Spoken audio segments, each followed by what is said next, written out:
தியாகராஜாவுடைய contribution to Carnatic music அதை பற்றி கொஞ்சம் சொல்லுங்க. அதாவது தியாகராஜ சுவாமிகள் கீர்த்தனத்தை 2 தினசாக பிரிக்கணும். கீர்த்தனங்கள், கிருத்திகள்.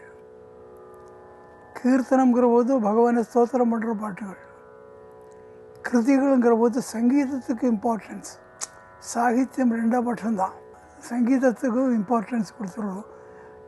அது மாதிரி மட்டும் இல்லாமல் இப்போ தியாகராஜ சுவாமிகளை பற்றி சொல்கிற போது பழைய ராகங்கள்லேயும் பாடியிருக்கார். ஒரு யமுனா கல்யாணி மாதிரி அந்த மாதிரி இருக்கிற ஹரிதாஸில் விடலைன்னு எடுத்துட்டா அது ஒரு இந்த மாதிரி எல்லா விதமான ஏரியாஸையும் அவர் கவர் பண்ணியிருக்கார். ஸோ அப்படி ஒரு வர்சடைல் கம்போசர். ஆமாம், அதாவது அவருக்கு சிஷ்ய பரம்பரை ரொம்ப விசேஷம். நிறைய வெரைட்டிஸ் ஆஃப் சிஷ்யாஸ் இருந்தார். அதில் மானம்புஜாவுடைய வெங்கட சுப்பையர், அவரை பற்றி நான் குறிப்பாக சொல்லி ஆகணும். எப்படின்னா, என்னுடைய குரு முஸ்ரி சுப்பிரமணியர், முஸ்ரி சுப்பிரமணியருடைய குரு சபேசையர், சபேசையருடைய குரு மகாவைத்தியநாதையர். ஸோ இந்த மானம்புஜாவுடைய வெங்கட சுப்பையர் தியாகராஜ சுவாமிகள் கீர்த்தனங்கள்லாம் கம்போஸ் பண்ண உடனே இங்கே வந்து சொல்லிக் கொடுப்பார். மகாவைத்தியநாதையர் அவருடைய இல்லை மகாவைத்தியநாதையர் இருக்க. ஆமாம், மகாவைத்தியநாதையர் தான் இந்த தியாகராஜ கீர்த்தனங்கள் எல்லாம் வெளியில் கச்சேரி பண்ணி பாடினது. பர்ஃபார்மன்ஸ் கொடுக்கறதுங்கிறது ஆரம்பித்து நிறைய பண்ண வந்தது மகாவைத்தியநாதையர் தான். அவர் வெளியில் கச்சேரிக்கெல்லாம் போவார். 4:30 மணிக்கு ஆரம்பிச்சிடுவார்.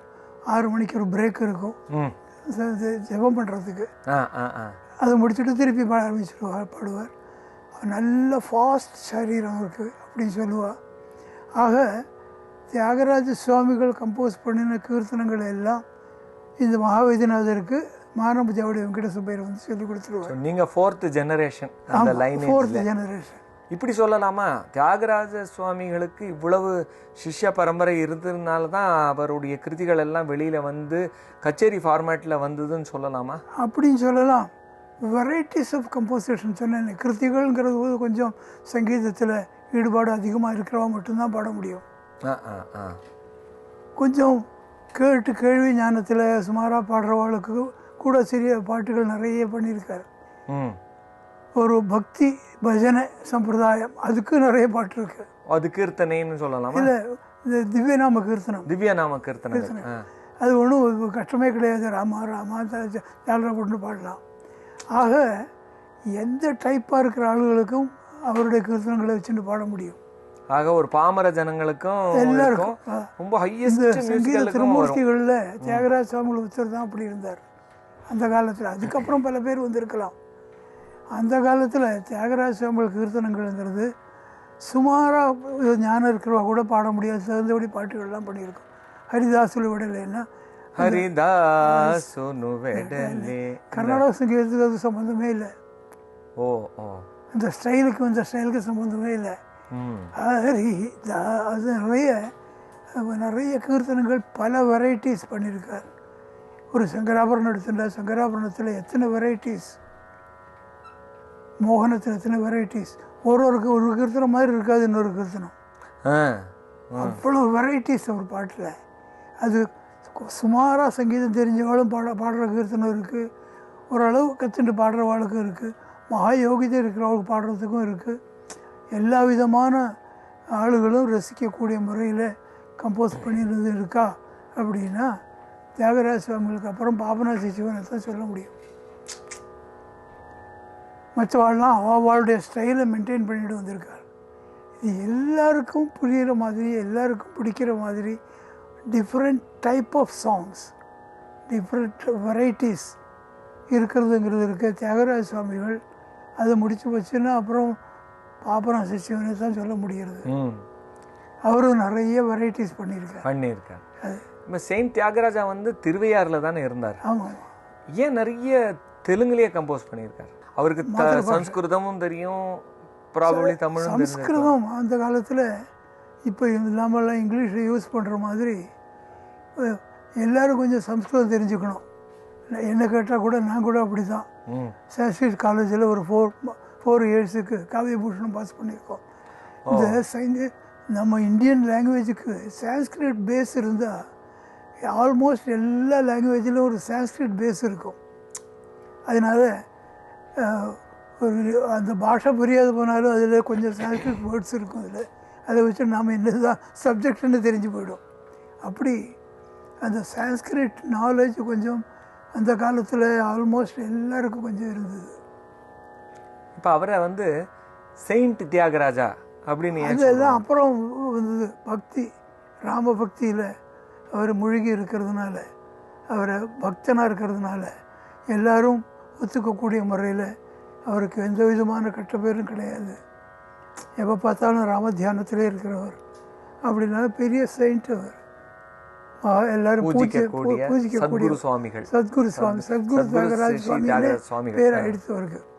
ஏன்னா எவ்வளோ பெரிய மியூசிஷியன்ஸ் வந்தாலும் அவரை போல ஒரு பக்தி, ஸ்ட்ராங்காக பக்தியில் நம்பி பகவானை தியானம் பண்ணிட்டு இருக்கிறது தவிர வேறு ஒன்றும் பண்ணலை. அவர் இந்த சுவாமியை பகவான் பேரில் பல பாட்டுகள்லாம் பாடிட்டு எப்படி இருந்தாரே தவிர வேறு எந்த ஒரு காரியத்தையும் செய்யலை. அவர் எப்போ பார்த்தாலும் பகவானை தியானம் பண்ணிகிட்டே இருக்கிறது தான். எவ்வளவு கிருத்திகள் பண்ணியிருப்பார் தியாகராஜ சுவாமிகள்? கிருத்திகள்ங்கிறது நமக்கு அவைலபிளாக உள்ளது 600, 680, 680 கிருதிகள் வரைக்கும் அவைலபிளாக உள்ள கிருதிகள் எல்லாத்தையும் நான் புக்காக போட்டிருக்கேன். தியாகராஜ சுவாமிகள் இந்த கிருதிகள் எப்படி கம்போஸ் பண்ணியிருக்கலாம்? அதாவது ஜஸ்ட் நடந்துட்டு பஜனை பண்ணும்போது பண்ணியிருக்கிற கிருதிகளா, இல்லை நினச்சி பஜனை சம்பிரதாய கிருதிகள் தனியாக இருக்குது. திவ்யநாம கீர்த்தனங்கள் அது ஜஸ்ட் பஜனை பண்ணும்போது பாடக்கூடியது தானே. ஆமாம். தவதாசோகம் தவதாசோகம் தவதாசோகம் தாசரதே அழவனு நீலா பணிலோலா, இது மாதிரி. ஆனால் கீர்த்தனங்கள்னு சொல்கிற போது இந்த யத்திப்பிராசம், அனுப்பிராசம், அந்தியப்பிராசம், இந்த மாதிரியான இந்த இதுகளெல்லாம் அவர் சாகித்யத்தில் பர்ஃபெக்டாக இருக்கும். தியாகராஜ கொஞ்சம் யோசிச்சு பண்ணியிருப்பார். அது அவர் மட்டும் இல்லை, தீட்சிதரும் அப்படி தான், ஆமாம், சியாமா சாஸ்திரியும் அப்படி தான். இந்த பிராசம், அந்தியப்பிராசம், அனுப்பிராசம் இதெல்லாம் ரொம்ப முக்கியம் அவளுக்கு. அதுவும் தித்திய அக்ஷர பிராசம்னு சொல்லுவாள். பல்லவியில் செகண்ட் லெட்டர் என்ன இருக்கோ அதுதான் இருக்கும் அனுபல்லவியில் செகண்ட் லெட்டர். அப்படி இல்லாமல் இருந்தால் அது சரணம். அது அனுபல்லவியில் திவ்யநாம கீர்த்தனங்கள்லாம் இருக்காது, அனுபல்லவி இருக்காது. கரெக்ட். பல்லவி 10 சரணம், 8 சரணம், 9 சரணம், 30 சரணம் உள்ள பாட்டுகள்லாம் கூட இருக்குது. Okay. So each and every சரணம் பிராசம் மாற்றலாம். இப்போ ஒரு கீர்த்தனத்தை எடுத்துட்டு அதை பாடிவிட்டு அனுபல்லவியா சரணமாங்கிறது அந்த செகண்ட் லெட்டர் இருக்கா பார்த்தா போகிறோம். இன்ஃபேக்ட் அனுபல்லவி மறந்துட்டுனா கூட அந்த 2வது அக்ஷரத்தை வச்சுட்டு கூட ஞாபகப்படுத்திக்கலாம். ஆமாம். அப்படி எந்த ஒரு கீர்த்தனத்தை எடுத்துட்டாலும் இந்த கிளாசிக்கல் மியூசிக்கில் அந்த தித்தியாட்சர பிராசம்ங்கிறது ரொம்ப முக்கியம். இது காளிதாசர் காலத்துலேருந்தே ஆரம்பிச்சிருக்கு. இந்த கம்போசிஷன்ஸ் வரும்போது தித்தியாட்சர பிராசம்ங்கிறது ரொம்ப முக்கியமாக இருக்கும். இது காளிதாசர் காலத்துலேருந்தே ஆரம்பிச்சிருக்கு. இந்த கம்போசிஷன்ஸ் வரும்போது தித்தியாட்சர பிராசம்ங்கிறது ரொம்ப முக்கியமாக இருக்கும். இந்த கிருத்திகள் எல்லாம் கடைசியில் அவருடைய முத்திரை வருது இல்லையா, தியாகராஜா. ஏன் அப்படி அவருடைய பெயர் மட்டும் போட்டு அப்படி போட்டிருக்காரு? ஏதாவது காரணம் உண்டா? இதில் ஒரு வேற ஒன்று சொல்லுவாள். தியாகராஜர் நுத்தன்னா இவரை சொன்னதாக அர்த்தம் இல்லை. பரமசிவன் வேண்டியவன் வணங்குற தியாகராஜன். தியாகராஜன்கிறதுக்கு பரமசிவனுக்கு பேர். தியாகராஜ நூத்தன் பரமசிவனே பிரார்த்தனை பண்ணி இது பண்ணியிருக்கார். அப்படி ஒரு மீனிங்கில் அர்த்தம் சொல்கிறது உண்டு. சில பாட்டுகளில் அவரை பற்றியே சொல்கிறது உண்டு. இந்த தியாகராஜன் இருக்கும், அது இவரை பற்றி தான். இவரை பற்றி தான். வெறும் தியாகராஜன் மட்டுமா இருக்கிற போது தியாகராஜ நுத்தா, தியாகராஜ சன்னுத்தா இப்படிலாம் சொல்கிற போது அது பரமசிவன் தான். இப்போ இந்த கம்போசர்ஸ் எல்லாம் இருக்கா? இப்போ ஷியாமா சாஸ்திரி ஷியாமகிருஷ்ண சோதரி, ஆமாம். தியாகராஜன் அவருடைய பேர், முத்துசுவாமி குருகுகா. ஏன் ஒரு கிருத்தியில் ஒரு முதிரை இருக்கணும்? ஏதாவது காரணம் உண்டா? இப்போ நாம் இன்றைக்கி தியாகராஜ கீர்த்தனம், தீட்சர கீர்த்தனம், இந்த ஷியாமா சாஸ்திரி எதை வச்சுட்டு சொல்கிறோம், அந்த முதிரை வச்சுட்டு தான் சொல்கிறோம். ஸோ அதனால் ஐடென்டிஃபை பண்ணுறதுக்கு ஒரு முதிரை இருந்தால் நல்லாயிருக்கும். இப்போது சான்ஸ்கிரிட்டில் நிறைய நல்ல கீர்த்தனைகள் பண்ணியிருக்கார் தியாகராஜ சுவாமிகள். இந்த முத்திரைன்னு ஒன்று இல்லாமல் இருந்ததுன்னா தீட்சிதர் பண்ணதாக இருக்கும்போது சந்தேகம் வரும். ஓ, அப்போது சம்ஸ்கிருதத்துலேயும் பியூர் சன்ஸ்கிருத்லேயும் கம்போஸ் நிறைய கீர்த்தனைகள் இருக்குது, நிறைய இருக்குது. தியாகராஜ சுவாமிகளுக்கு நிறைய சான்ஸ்கிரிட் கீர்த்தனைகள் இருக்குது. ஆனால் தீட்சிதரோ சியாமா சாஸ்திரிகளோ அந்த வெறும் சான்ஸ்கிரிட், தீட்சிதருக்கு சான்ஸ்கிரிட் தான் மெயின். ஆமாம், அவரது வந்து ஒன்றோ ரெண்டோ தான் மணிப்பிரவாளம்னு பேர் வச்சுட்டு மற்ற லாங்குவேஜ் எல்லாம் வர மாதிரி பண்ணியிருக்கு.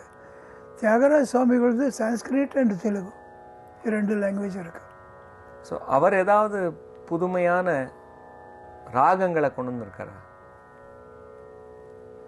புதுமையான ராகங்கள்னு சொல்ல முடியாது. ஏன்னா அதுக்கு முன்னாடி இருந்த கம்போசர்ஸ், அதாவது இந்த மதுராச்சல ராமதாசர் அவெல்லாம் அதுக்கு முன்னாடி இருந்த பெரிய கம்போசர்கள் நிறைய கீர்த்தனைகள் பண்ணியிருக்கார். 1. நம்பர் 2 இஸ் ஒரு ராகத்துக்கு ஒரு ஒரு ரூபம் இருக்கு, அந்த ரூபம் மாற்றக்கூடாது. சாங்ஸ் வேணால் நீங்கள் நிறைய கம்போஸ் பண்ணலாம். ஓவராலாக அதுக்கு ஒரு அந்த பந்தூராளின்னா பந்தூராளிக்கு ஒரு ரூபம் இருக்குது. இது என்ன வேறொரு ராகம் பக்கத்தில் உள்ளது பூரி கல்யாணி எடுத்துட்டா பூரி கல்யாணியுடைய ஒரு சாயலே வேறு, பந்தூராளியோட சாயலே வேறு. இந்த மாதிரி பண்ணுறது. அப்புறம் 72 மேலகத்தாசில் நிறைய ராகங்களை இவர் யூஸ் பண்ணியிருக்காரு. சுபபந்தூராளி எல்லாம் அதுக்கு முன்னாடி கிடையாது, வெறும் வராளி தான் இருக்கும். இந்த சுபபந்தூராளியை பாடுறபோது காந்தாரத்தை கொஞ்சம் தூக்கி பிடிக்கணும், சதுஷ்டபத்தில் போய் எழுச்சுட்டு இருக்கக்கூடாது. வராளியில் இருக்கலாம், வராளியில் இருக்கலாம், இதில் கூடாது. என்ன அளவு ஊரக்கன்னா என்ன அந்த பாட்டு அது. இந்த மாதிரி தியாகராஜ சுவாமிகள் வந்து நிறைய வெரைட்டிஸ் பண்ணியிருக்காரு. அவர் பண்ணியிருக்கிற வெரைட்டிஸ் மாதிரி அவ்வளோ வெரைட்டிஸ் மற்ற கம்போசர்ஸ்கிட்ட இருக்கான்னு கேட்டால் சந்தேகம்தான். பட் அவருடைய கான்ட்ரிபியூஷன் இன் டர்ம்ஸ் ஆஃப் ராகம்ஸ் ஏதாவது வெரைட்டிஸ் ஆஃப் ராகம்ஸ் மீன்ஸ் ராகம்னா அவர் ஏதோ கம்போஸ் பண்ணி வேறு யாரும் கம்போஸ் பண்ணாத ராகத்தில் நிறைய இருக்கு. தியாகராஜ சுவாமிகளுக்கு கீர்த்தனைகள் நிறைய இருக்குது. கர்நாடக சங்கீதங்கிறது முக்கியமாக தியாகராஜ சுவாமிகளை தான் முதல்ல சொல்ல வேண்டியிருக்கும். ஏன்னா அதுக்கப்புறம் வந்த கம்போசர்ஸ் எல்லாம் அவருடைய சமகாலீனர்களாக இருந்த, இப்போது வயசுன்னு எடுத்துட்டா சியாமா சாஸ்திரி தான் மூத்தவர். ஆமாம், இவர் 3 பேரில் சங்கீத திருமூர்த்திகள்னு சொல்கிறோமே, சியாமா சாஸ்திரி தான் மூத்தவர். அவருக்கு லயத்தில் தான் ஜாஸ்தி இன்ட்ரெஸ்ட். இவருக்கு லயத்தில் இன்ட்ரெஸ்ட் இல்லையான்னு கேட்டால் இருக்குது, ஆனால் சங்கீதத்தில் தான் இன்ட்ரெஸ்ட். சங்கீதத்துக்கு தேவையான லயத்தை சொல்கிறது ஒன்றும். 2வது இந்த இப்போ சோபில் சப்தசரசனோட நாதம் எப்படி வந்தது, நாபி ஹிருத் கண்ட ரசன நாசாதுல இருந்தோம். இந்த மூக்கு அடப்பாக இருந்தாலும் பாடுறபோது ஒரு மாதிரியாக இருக்கும் சவுண்டு. ஸோ மூக்கு சவுண்டு இஸ் இம்பார்ட்டண்ட். இதெல்லாம் வந்து எல்லோரும் சொல்லலை, யாருமே சொல்லலை. இன்னும் சொல்லப்போனால் எனக்கு தெரிஞ்சு தியாகராஜ சுவாமிகள் தான் சொல்லியிருக்கார் இந்த மூக்கை பற்றி. சாரீரம் தொண்டை இதெல்லாம் எல்லாருக்கும் தெரியும் சவுண்டு வருதுன்னு. இப்போ இந்த சவுண்டு வந்து நாபிலேருந்து வரணும், நாபிலேருந்து ஹிருதயத்துக்கு வரணும், அப்புறம் கண்டத்துக்கு வரணும். கண்ட ரசனா நாக்கு நாசாதுலேருந்து. இவ்வளோ விவரமாக எந்த கம்போசரும் சொன்னதாக எனக்கு ஞாபகம் இல்லை. இன்ஃபேக்ட் மியூசிக்கை பற்றியும் அவருடைய இஷ்ட தேவதை ராமர் ஆனாலும் அது வேற, பாட்டை பற்றி நிறைய சொல்லியிருக்காரு இல்லையா. ராம பக்தருங்கிறது வேற, ராமபக்தி சாம்ராஜ்யம் அதெல்லாம் இருக்கு, அதெல்லாம் இருக்கு. நான் சொல்கிறது மியூசிக்கை பற்றி. சங்கீதம்னு வரும்போது தியாகராஜ சுவாமிகள் தான் நமக்கு சத்குரு, அதில் சந்தேகமே கிடையாது. எத்தனை காரணங்கள் ஒன்றாலும் சொல்ல முடியும். ஒரு ரேர் ராகங்கள்னு எடுத்துட்டா அவர் பண்ணின மாதிரி அவ்வளோ ரேர் ராகங்களில் மற்ற பேர் பண்ணுறதா தெரியலை. ஏகப்பட்ட ராகங்கள் இருக்குது, சின்ன சின்ன ராகங்கள். அதனால் ஆவர்த்தனம் ஆலாபனை எல்லாம் பண்ண முடியாது.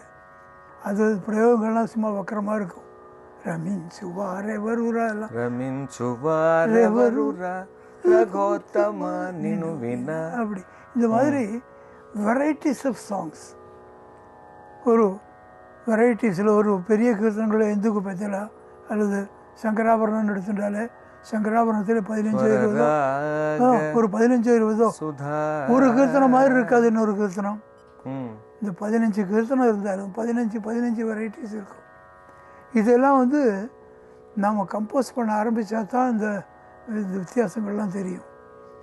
எவ்வளோ பெரிய ஒரு கற்பனை உள்ளவர் அவர். அந்த பெரிய பெரிய கீர்த்தனங்கள் 2 கலை கீர்த்தனங்கள்லாம் எடுத்துகிட்டு பார்த்தோம்னா அதில் நிரவல் பண்ணுறதுக்குன்னு ஒரு சௌகரியமான இடமா வச்சுருப்பார். அதில் அழகாக நிரவல் பண்ணிகிட்டு இருக்கலாம். மத்தியமகால சாகித்யம் தீட்சிதர் எல்லா கீர்த்தனத்துலையும் இருக்குமே, இவர்கிட்ட எல்லா கீர்த்தனத்துலையும் இருக்காது, ஆனால் சில கீர்த்தனத்தில் இருக்கும். ஸோ எல்லா அம்சங்களும் இருக்கிற ஒரு கம்போசர் சவுத் இண்டியன் மியூசிக்கில் இருக்கிற மாதிரி எனக்கு தெரிஞ்சு நார்த் இண்டியன் கம்போசர்ஸ் கூட கிடையாது. நார்த் இண்டியன் கிளாசிக்கல் மியூசிக்கில் கூட பஜன்ஸ் மாதிரி தான் இருந்துகிட்டு இருக்கும். இல்லாட்டா ஒரே ஆகார உகாரமாக கிளாசிக்கல் மியூசிக் மாதிரி பண்ணிகிட்டு இருக்கும். இது பேலன்ஸ்டாக இருக்கும். இப்படி ஃபாலோ பண்ணியிருக்கிற பாபனா சிச்சுவன் ஃபாலோ பண்ணியிருக்கார். அந்த மாதிரி தியாகராஜ சுவாமிகள்ங்கிறது கர்நாடக சங்கீதத்தில் ஒரு 100 கீர்த்தனமாவது பாடம் பண்ணணும் குறைஞ்சது. தியாகராஜர் இயற்றிய ஒரு அழகான பாடலை கலைமாமணி டாக்டர் சுந்தரும் அவரோட டிசைபிள்ஸும் இப்ப பாட போறாங்க, பாருங்க. மமவ ரகுராம மமவ ரகுராம மரகத மணிஷா மமவ ரகுராம மரகத மணிஷா மமவ ரகுராம மரகத மணிஷா மமவ ரகுராம மரகத மணிஷா மமவ ரகுராம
Mara